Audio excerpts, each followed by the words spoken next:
These aren't your father's fireworks. These are light parades of advanced chemical compounds and computer-synced choreography. A spectacular nighttime painting of fire, achieved one keystroke at a time. But how exactly do they work? Now, launch into the high-tech world of pyrotechnics as our state-of-the-art cameras go behind the scenes to reveal the secret world of fireworks.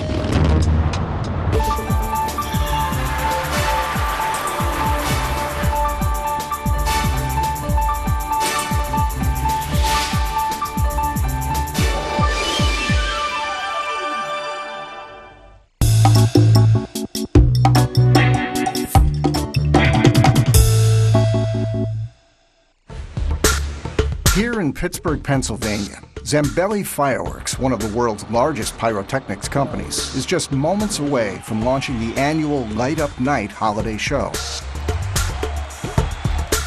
10 minutes left in his track. George Zambelli and his son Jared go over the show's script. Rising silver tails, rainbow dahlias, crackling flowers. Together, they represent the third and fourth generations of Zambelli Fireworks, spanning over 115 years. Unlike earlier generations, these hundreds of fireworks, or shells, will launch in seconds by the touch of one computer button. Each shell is wired inside these black cylinders, or mortars, awaiting an electric signal to fire. 1 minute left in his track. Paul, you getting time code? Get the track rolled back here. Yeah, On Michael. time. Okay, We don't we're want to ready. leave. Everything checks out. All the electrical connections look good. Peripheral modules. Let's go for it. 20 seconds total. Bravo, standing by. Yeah, turn it on now. We're getting close. 10 seconds out of the track. In the tree, stand by. Turn it on now. Go ahead and arm everything up, Paul. Roll track. Fire.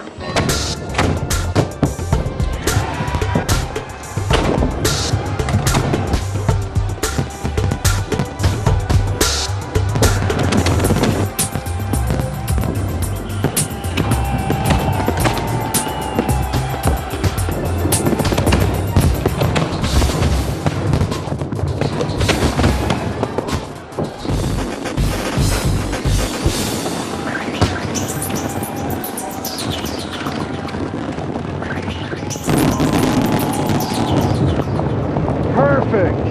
Fantastic. That was awesome. 2,500 pounds of shells, hundreds of man-hours, Fantastic. and 2 months of planning is over in just minutes. Another day at the office, right? Like rock band roadies, a dozen Zambelli crewmen break down these 1,500 mortars, wires, and their modules in less than 15 minutes. During peak time around the 4th of July holiday, they produce several hundred simultaneous shows across the country. As spectacular as Light Up in Pittsburgh was, Zambellis have no time to rest. They must prepare for over 100 New Year's Eve shows. Among them are New York City and Baltimore, Maryland. Baltimore alone will require 3 times as many shells as Pittsburgh, making it one of the largest New Year's Eve fireworks shows in the world. All of those gorgeous effects are based on one principle: chemistry. Mike Hiskey, an explosives chemist at DMD Systems in New Mexico, explains the basic building blocks. It all starts with gunpowder, also known as black powder. Black powder only does one thing, and that's burn fast. Black powder holds the basic elements necessary for all combustion. Here's how it works.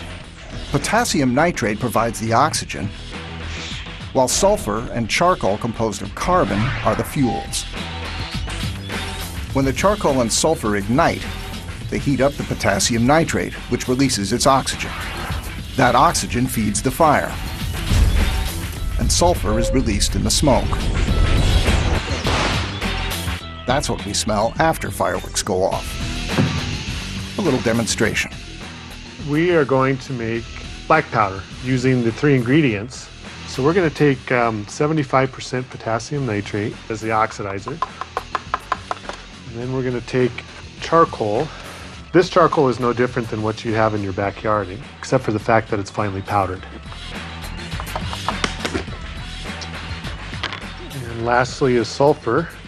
Sulfur occurs naturally as the mineral, and it allows the potassium nitrate and the charcoal to get in very close contact. Black powder burns faster when the powders are ground finer. Here's why.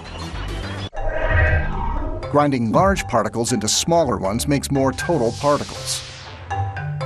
And more particles means more exposed surface area. More exposed surface area provides more places for fire to catch, creating a chain reaction of increased gas. And when that gas is confined by a casing, pressure builds, speeding the burn even faster. When it burns, it's going to a hot gas very, very rapidly, changing from a solid to a gas, and that's what produces the explosive effect. Pyrotechnicians build that effect throughout a fireworks shell. It begins with a leader fuse, cotton string dusted with black powder and wrapped in paper. This fuse carries the flame inside the shell where it lights at least 2 more fuses. One fuse leads quickly to a bottom compartment holding just a few ounces of black powder. That's enough to lift a shell up to 800 feet in just 3 or 4 seconds. The second fuse is a time fuse, which burns a few seconds slower.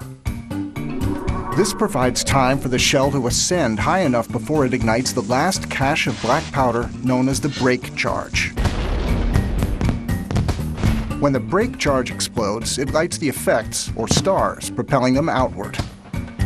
It's these stars that light up the sky. So how do pyrotechnicians produce all those colors?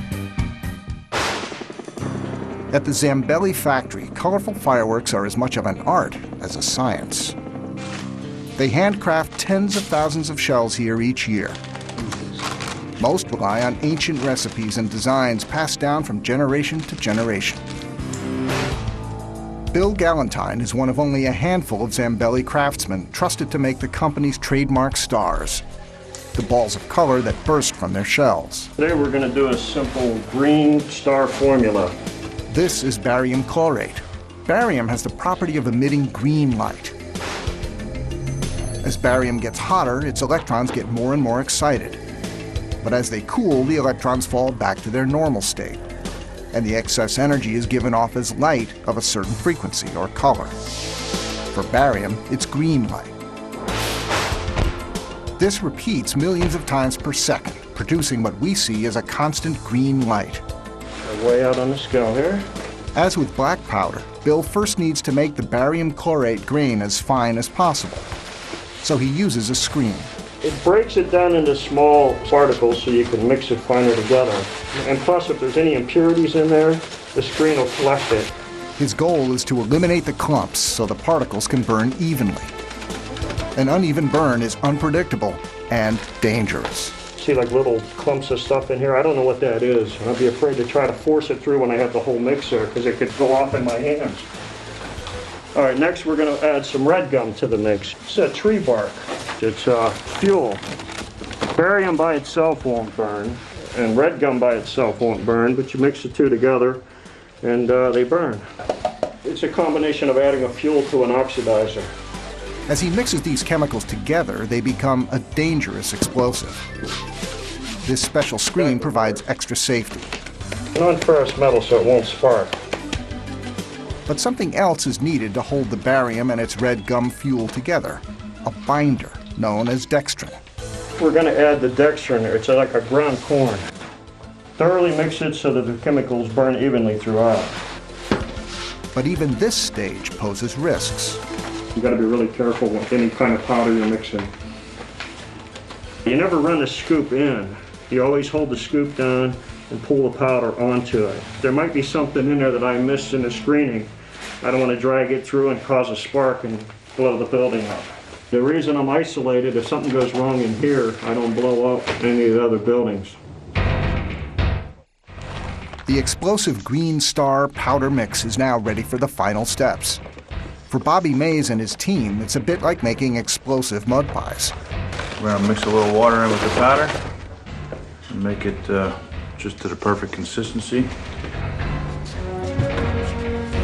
We want to end up with something about like Play-Doh, something that's firm enough to make a ball in your hand and stay together. Bobby uses his hands so he can feel when the consistency's just right. Then he places the dough into a 12-inch wooden mold to form a loaf.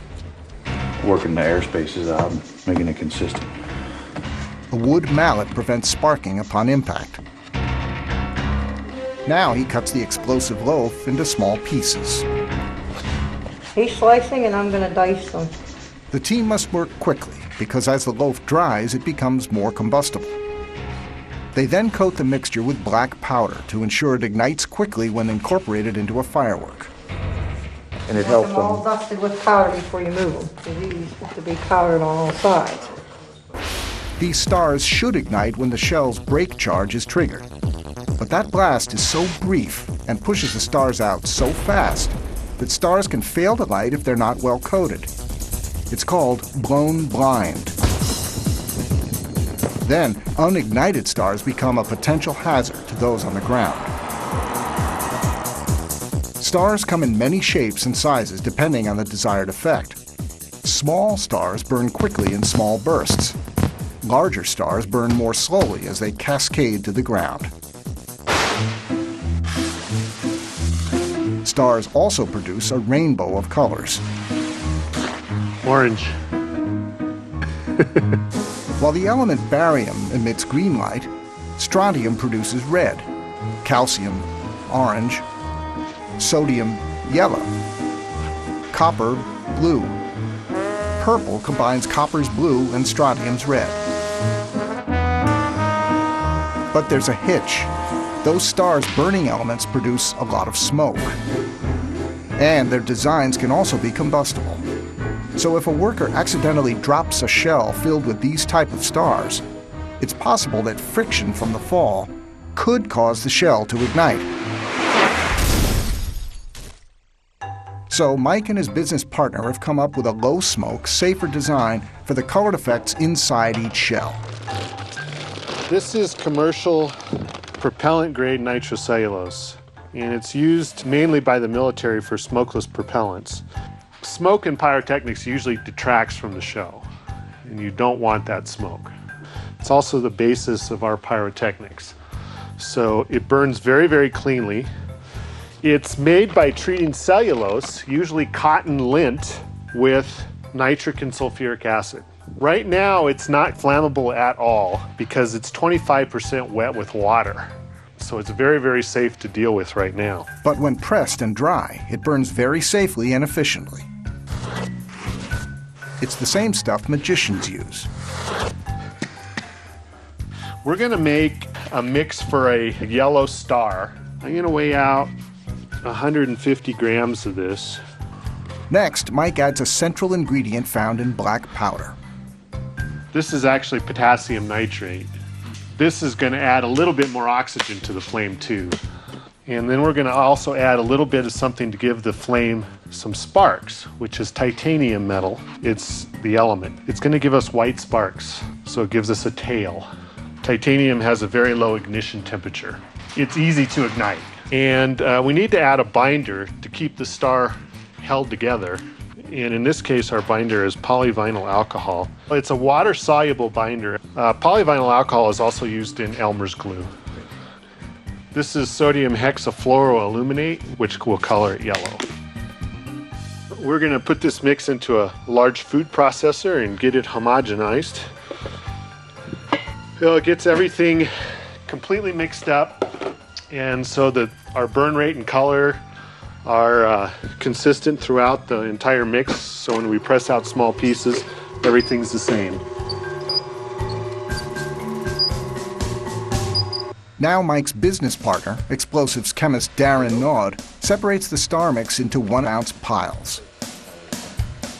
They're creating special stars called comets. Stars that burn with a sparkle tail. Unlike the Zambelli's smaller stars, which are cut, these stars are pressed. Packing the mix helps create a consistent burn. The comet's shape is also important. This is a comet, and we have a hole in the middle, and that hole helps to increase the burn rate of the comet. Not only does it burn on the outside, it burns in the middle as well. Burning inside and outside at the same time keeps the comet's burn even throughout the flight. It's the same principle used by the shuttle's solid rocket boosters, while a regular star's burn steadily dwindles. Finally, they dry the comet slowly in an oven over a day or two. Comets and stars are the critical visual components of fireworks. But designers need more than visual elements for shows. They also need sound. The loud booms that rattle windows and excite or frighten the audience are created by design. They're called salutes. The Zambelli's design is simple, based on just two components. The first is flash powder, a very finely ground metal, titanium, mixed with an oxidizer that burns extremely rapidly. The second is inch-thick casings, several times thicker than standard casings. These contain an explosion a split-second longer, increasing heat and pressure. When the flame bursts, it superheats the air around it, making a loud boom. Okay, I'm going to take the flash powder at approximately 2 to 3 ounces. It doesn't take much flash powder to generate all that noise. Of course, booming salutes are just one sound effect. Crackles are achieved by adding flat metal flakes like aluminum to the mix. When the flakes are large, they burn separately from the powder, crackling in the flame. Very, very bright white spark. Whistles are achieved when designers pierce shells with a hole, allowing hot gas from burning powder to escape, whistling as it rushes out. For one of the world's largest New Year's Eve shows in Baltimore, Maryland, Zambelli Fireworks designers will feature custom shells like their multi-stage shell, single shells that hold 2 or more distinct effects. Like this red floral pattern. Creating a multi-break effect means starting from the bottom up. A booming salute, the shell's audio effect, forms the bottom of the shell and breaks last. Designer Bill Michael adds the finishing touch.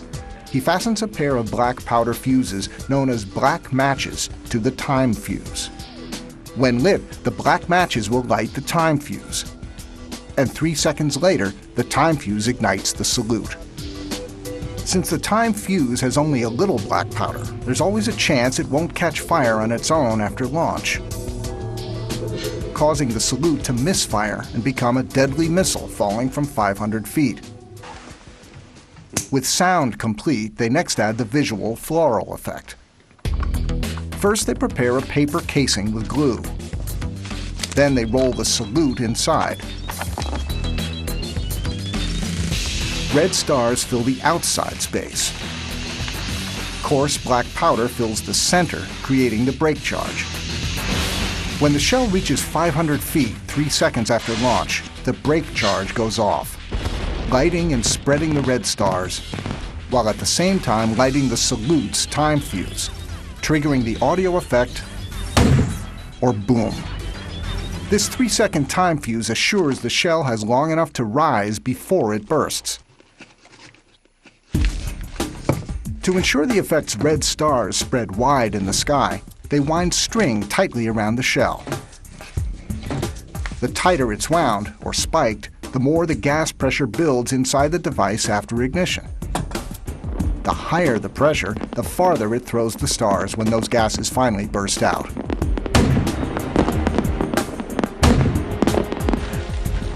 After they paste more paper outside, they add a black match to the shell's top time fuse. This serves as a safety device to assure the time fuse lights properly on ignition. Next, they roll on one last layer of paper with a black powder fuse wrapped inside. This fuse lights the lift charge, which launches the shell.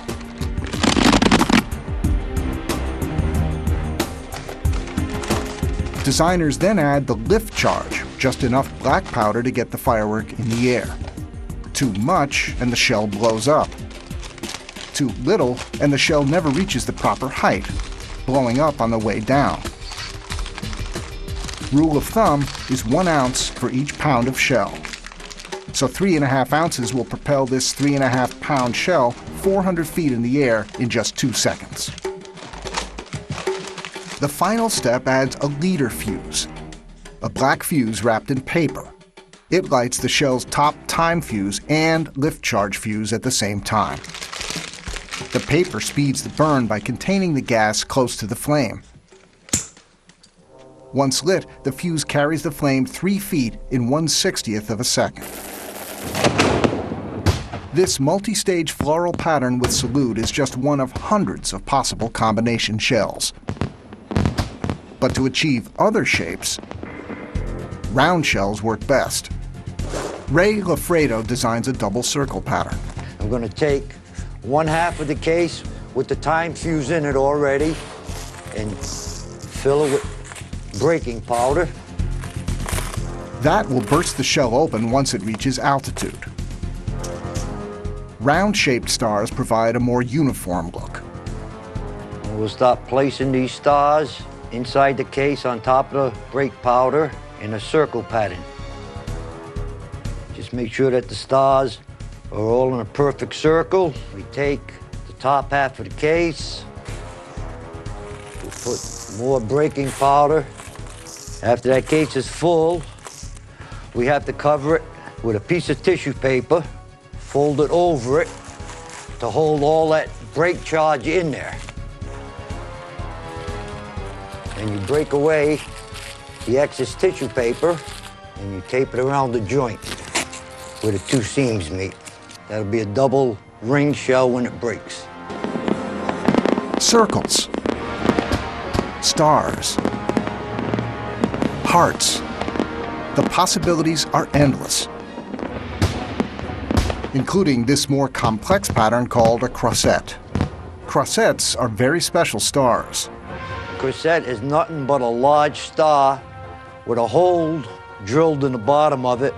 He fills this hole with flash powder and covers it with pasted paper. When lit, it burns down from the exposed side until it hits flash powder below and bursts apart. Breaks it apart in about 6 different pieces, and that's where you get the croissette from. This shell holds 5 croissettes surrounded by brake powder. It's one of thousands of Zambelli shells destined for the New Year's Eve celebration in Baltimore. We're going to be using special chrysanthemums, peonies, comets, croissettes, heart shells, stars, circles, double circles. We have the largest inventory in the country, and I think an unsurpassed variety and color combination. And a choreographer is only as good as the different pyrotechnic effects and color combinations that you have. So it's exciting. In the field near their plant, Zambelli Fireworks International get ready to test their firing systems. But they won't trigger these shells with fire. They'll launch them by electrical current. One type of firing mechanism is a pin board. Pyrotechnician Dave Evans explains. You put the key in, you turn the key to arm it. Now electricity is flowing. You have a wand. And when you want to fire the shell, you push the fire button and you hit the probe. And that sends the electrical signal out to fire the squib. A squib, or electric match, is a wire capped by metal, covered with a combustible solution, finished with a protective lacquer finish. It's connected to the fireworks leader fuse inside the mortar. When an electric signal arrives, the metal cap creates a short, causing heat to ignite the combustible solution. This triggers the fireworks. This cable here is a 30-pair cable, and one end will hook up to the back of one of these, the connector here, and the other end will go to the end of the slat. The slats secure the firing wires in position next to the fireworks shells. Each slat holds 30 pairs of electric pins that are connected to the squib. They then secure each squib head into the fireworks leader fuse. You need one of these cables for every one of those slats. There's 10 cables back here, and I'll give you 300 shots off this panel. Sometimes they use computers to fire off bigger shows. This is a computer fire system, and you get your time code, and it runs the show for you. You don't have to touch any pins, anything like that. And the benefit to this is you use this little cable instead of this big cable. This will fire 30 shots. This little cable can fire 300. The Zambellis have created more than 10,000 separate effects for their upcoming New Year's Eve show in Baltimore. This field will be their proving ground. For safety, it sits miles from the closest town. Enough to test the launch systems along with some new specialty shells like pumpkin designs. 7 shells, 7 shells, 7 shells. They assemble the mortars or pipes first, then attach the electric slats. Shells launch from their mortars at 200 feet per second, reaching anywhere from 400 to 1,000 feet. Fast enough and high enough for all to see.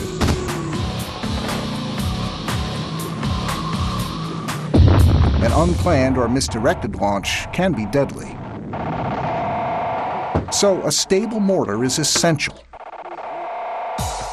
The black cylinders are made from polyethylene, a special plastic that's rigid enough to provide a straight launch, yet flexible enough to contain a blast, protecting anyone nearby should a shell blow up inside. The team must match pipe sizes with the shell sizes from the script. For this, you ain't got no 4-inch, you got 6-inch. So I gotta put a 6-inch rack here somewhere if you want to put them all on the line, right? Bobby Mays will launch the tests. But this can come out of the 4-inch pipe again. Another pumpkin. If a shell is just an inch smaller than the pipe, it'll rattle on the way up, lose lift, and break closer to the ground.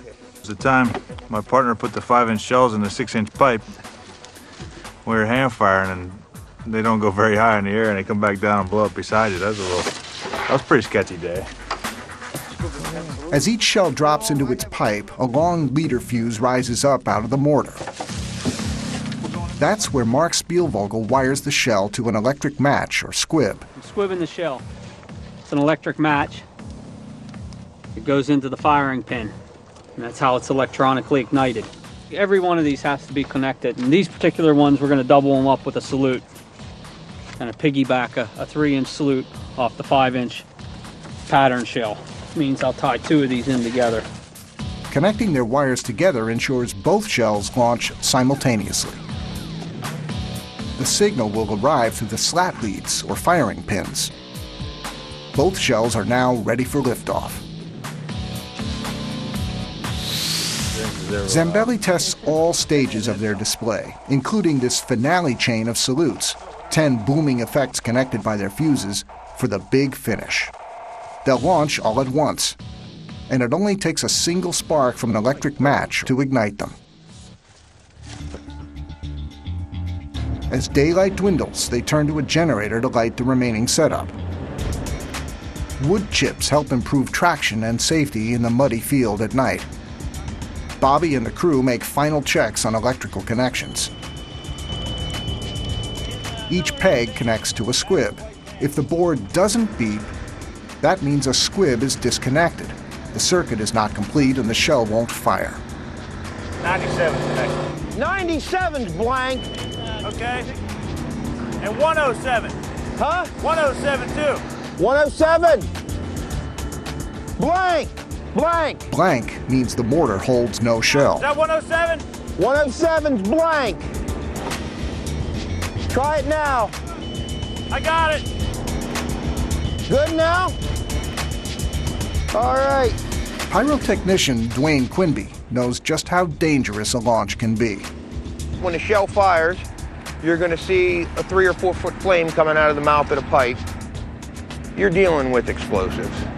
And there's always a chance that something could go wrong, where the shell malfunction. I've seen some shells come out of the tube, what we call a round trip. It goes up, comes back down on the ground, and blows up. There are some dangers in it. gonna happen. There's nothing you can do about it, and there's no way you can tell that it's gonna happen. As an added measure, the team uses a high-speed camera to capture the launches and analyze the lift charges. Yeah, I'm ready to go. Yeah. Anytime they want to do it, give a count. The team will also record launches from above to get a better look at the anatomy of new designs. 5, 4, 3, 2, 1. Fire. They begin by testing a sequence of 24 shells that ends with a multi-break shell of colored croissettes. All looked good. Now it's time for single shells of new designs. Okay, here we go. Fire. A rising red star bursts into a blue to violet star flower. Perfect. But seconds later, That didn't look too good. a mislaunch. That was supposed to be a new pumpkin pattern shell.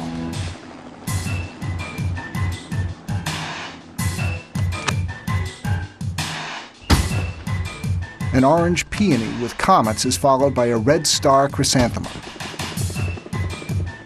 A silver-tailed dahlia with rainbow comets burns as designed. The next pumpkin pattern works with no problems. Now the finale.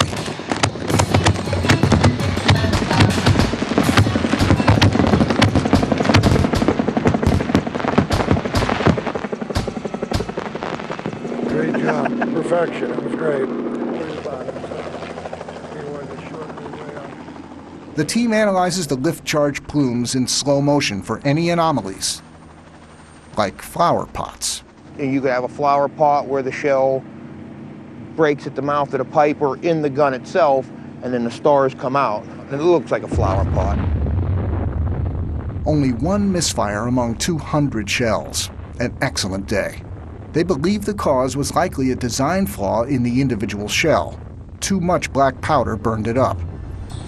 With the tests complete, it's on to Baltimore and New York for the big celebrations. Zambelli fireworks designers prepare for New Year's Eve shows in 2 big U.S. cities. Back at their office in New Castle, Pennsylvania, designer Michael Richards is getting ready. It's Richards' job to choreograph the shows. He starts with Baltimore, Zambelli's largest New Year's Eve display. Unlike 4th of July programs that are typically red, white, and blue, New Year's Eve will include multitudes of color that you don't typically see on 4th of July. The combinations are endless based on a few effect designs. It starts with comets.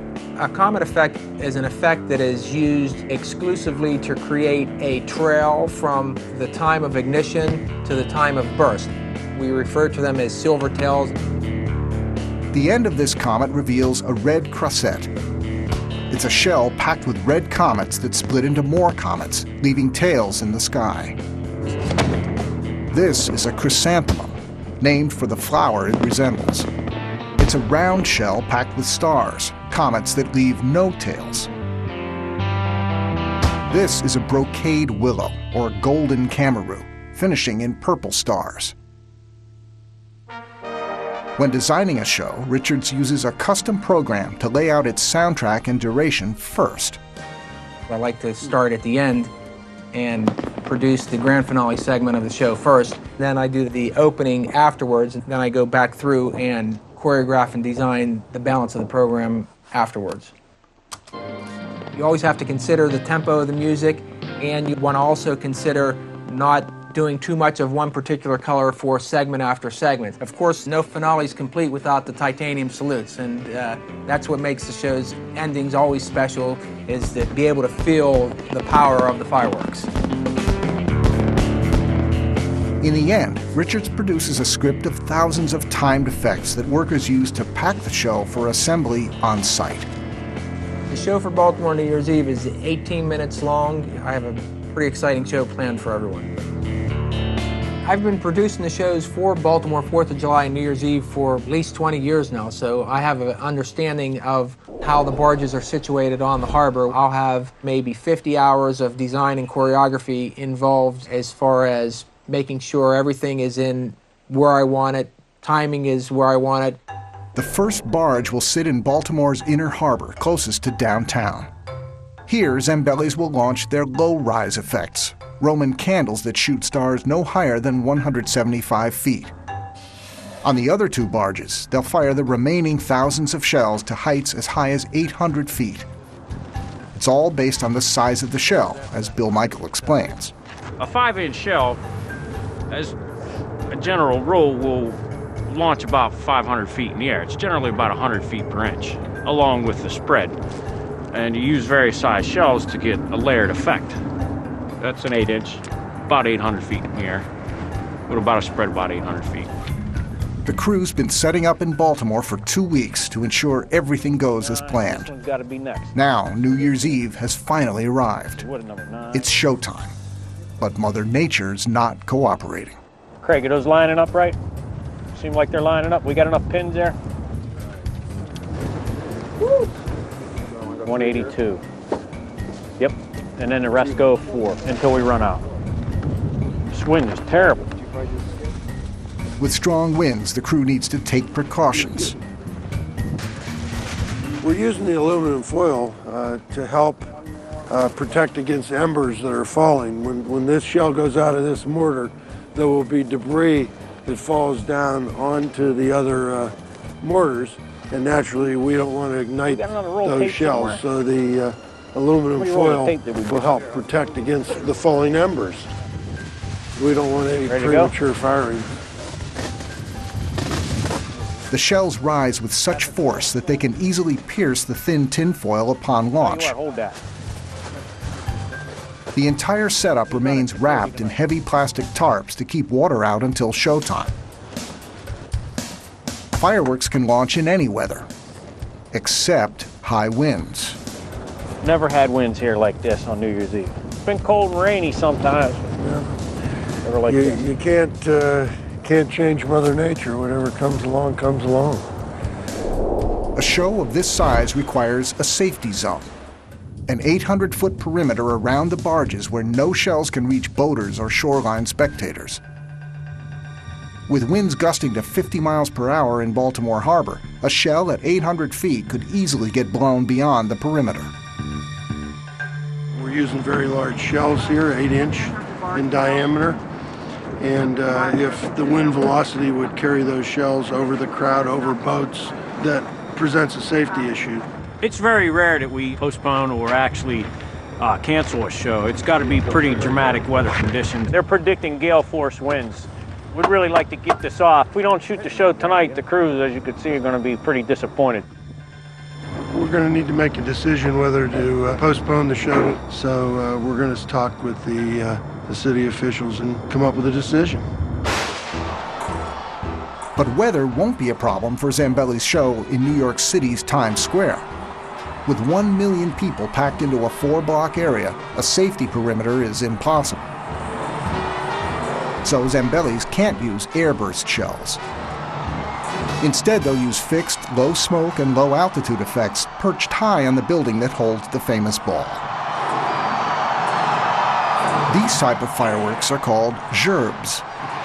And because they don't use break charges, they don't burn as hot or cast off as much burning debris as airburst shells.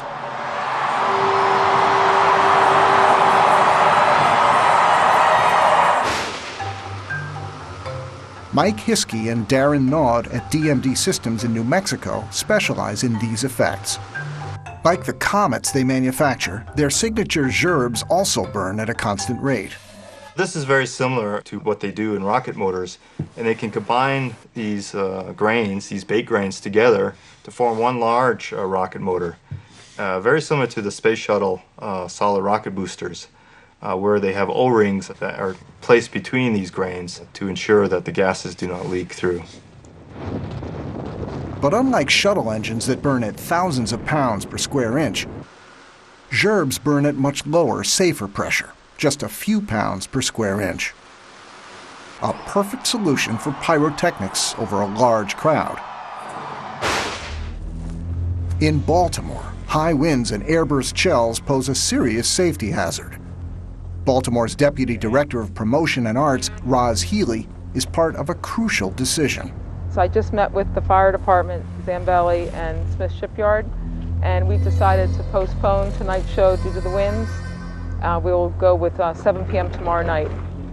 It's the first time this show's been canceled in 19 years. That's what the decision is. The Zambellis can only wait and hope that weather conditions improve. In Baltimore, what was supposed to be a New Year's Eve celebration has been rescheduled for a New Year's Day launch. But the weather remains uncertain. Well,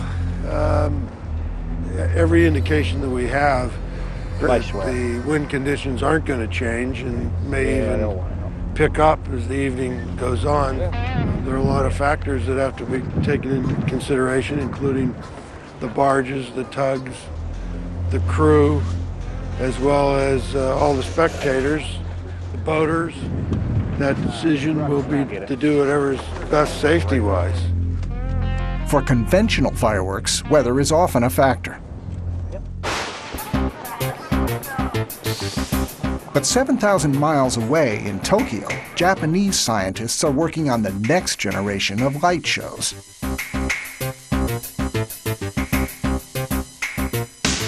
And these displays don't require explosives. These are special lasers. And unlike ordinary lasers, they can produce patterns in midair. They don't need to be projected onto a wall or surface. Researchers here at Keio University have figured out a way to focus the end point of laser light anywhere on an imaginary plane. Team member Professor Hideo Saito and his colleagues have even figured out how to design shapes, patterns, and animations. I like normal fireworks, so I don't think our technology can completely replace the normal fireworks. But the main advantage is we can generate the image by using computer. Normal fireworks, they are using very huge fires. So in this sense, the safety is, I think, much safer than normal fireworks. This breakthrough prototype arrived only after years of research. Its technology is top secret, and it's the only one in the world. Back in Baltimore, it's New Year's Day, and the winds finally subsided. Looks like everything survived the weather, huh? Yeah. The crew makes final preparations for the New Year's Day launch. Let's roll it as we go. Happy New Year. Last night we had gale-type winds, 40, 50 mile an hour, and we had to postpone the display for safety reasons. Held up in the weather perfectly.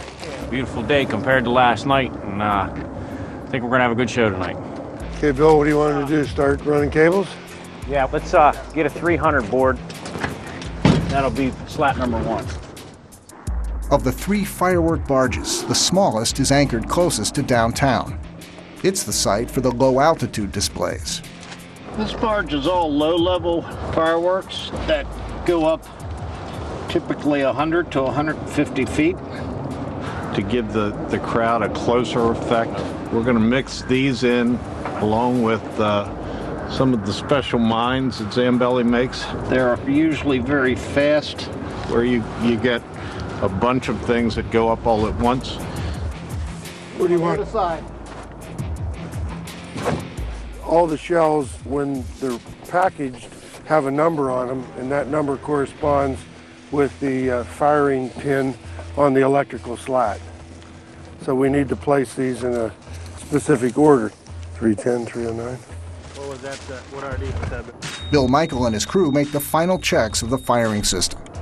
It's a 4 and a 5. Slat 2, pin 10. Split them. Put one on 39, one on 41. With time getting short, Dick Newcomb improvises to make last-minute fixes. We have a bad connection in the rail that sends our signal. So instead of eliminating it from the show, we're just going to go ahead and add it in one shell early and one shell a little bit later. It's just part of the program. Sometimes you get a piece of equipment that worked in the factory and you get it out here and it doesn't work in the cold. It's just kind of like your teenage son or daughter. Now this shell's going to go with those two, and this shell's going to go with number 41. Try it. No problem. It takes 2 tugs less than 2 hours to move the 3 barges upriver. Once they leave dock, there's no turning back for Zambellis. So the fireworks and the equipment must work perfectly for the anticipated crowd of up to 75,000. Once the tugs arrive, it'll take less than an hour to anchor each barge to its location. The tugs then depart until the show's over. Now all that remains is for darkness to descend.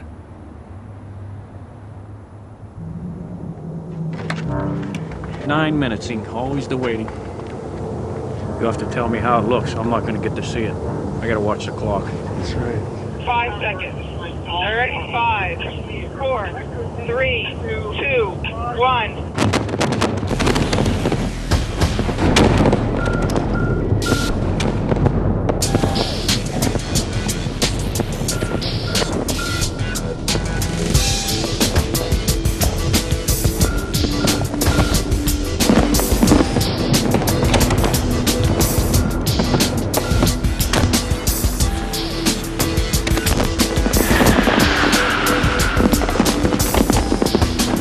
Over $8,000 a minute of chrysanthemum shells, peonies, multi-breaks, and fountains.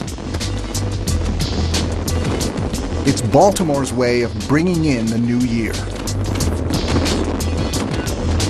The timeless art of fireworks is all about brighter effects, bigger bursts, and topping the last show. Now, with 21st century technology, the future of fireworks promises to remain bright. Gorgeous.